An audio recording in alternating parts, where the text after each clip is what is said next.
నమస్కారం. ఈరోజు Indian markets చాలా స్ట్రాంగ్గా రికవర్ అయ్యాయి. ఆ వివరాలేంటో చూద్దాం.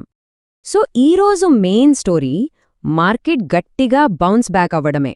మేజర్ ఇండెక్స్లలో భారీ లాభాలు కనిపించాయి. ఇది పాజిటివ్ సెంటిమెంటును స్పష్టంగా సూచిస్తోంది. సెన్సెక్స్ 500 పాయింట్లకు పైగా జంప్ చేసి 82,700 మార్కు వైపు దూసుకెళ్లింది. నిఫ్టీ కూడా అంతే, 150 పాయింట్లకు పైగా పెరిగి 25,600 మార్కుకు దగ్గరైంది. నిఫ్టీ బ్యాంక్ కూడా గట్టిగానే పెరిగింది.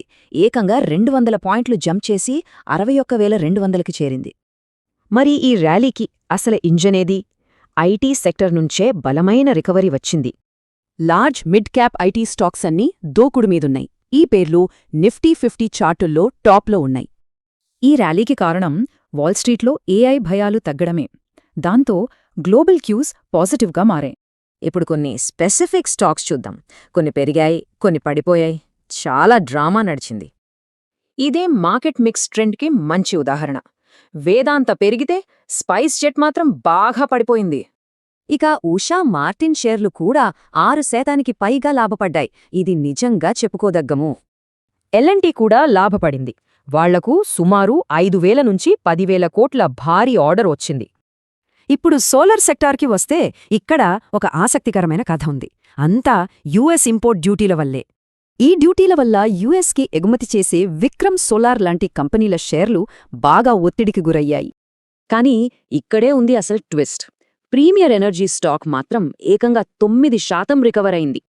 కీలకమైన పాయింట్ ఏంటంటే ఈ కంపెనీకి ఎక్స్పోర్ట్స్ లేవు, అందుకే యుఎస్ టారిఫ్స్ ప్రభావం పడలేదు. సరే, ఈ మార్కెట్ యాక్షన్పై నిపుణులు ఏమంటున్నారో ఇప్పుడు చూద్దాం. టెక్నికల్ అనలిస్ట్ సుదర్శన్ సుఖాని కొన్ని కీలక స్టాక్స్ మీద క్లియర్ బై, సెల్ కాల్స్ ఇచ్చారు. ఇక మ్యాక్రోపరంగా చూస్తే మోర్గన్ స్టాన్లీ వాళ్లు ఇండియన్ ఎకానమీపై చాలా పాజిటివ్గా ఉన్నారు. వాళ్ల రిపోర్ట్లోని ముఖ్యాంశాలు టెక్ ఎక్స్పోర్ట్స్ బలంగా ఉన్నాయి, ఇంకా జీడీపీ గ్రోత్ కూడా మెరుగవుతుందని అంచనా. చివరిగా మార్కెట్ని ప్రభావితం చేసిన ఇతర ఆర్థిక అంశాలను కూడా ఓసారి చూద్దాం. డాలర్ బలహీనపడటంతో రూపాయి కొంచెం బలపడింది. దేశీయ మార్కెట్లు కూడా దీనికి సపోర్ట్ చేశాయి. ఫైనాన్షియల్ సెక్టార్లో Fitch ratings bank of Baroda రేటింగ్ను అప్గ్రేడ్ చేయడం ఒక పాజిటివ్ న్యూస్. అయితే ఒక ప్రశ్న మిగిలిపోతుంది. ఈ సోలార్ టారిఫ్స్ లాంటివి మార్కెట్ బలహీనతలను బయటపెడుతున్నాయా?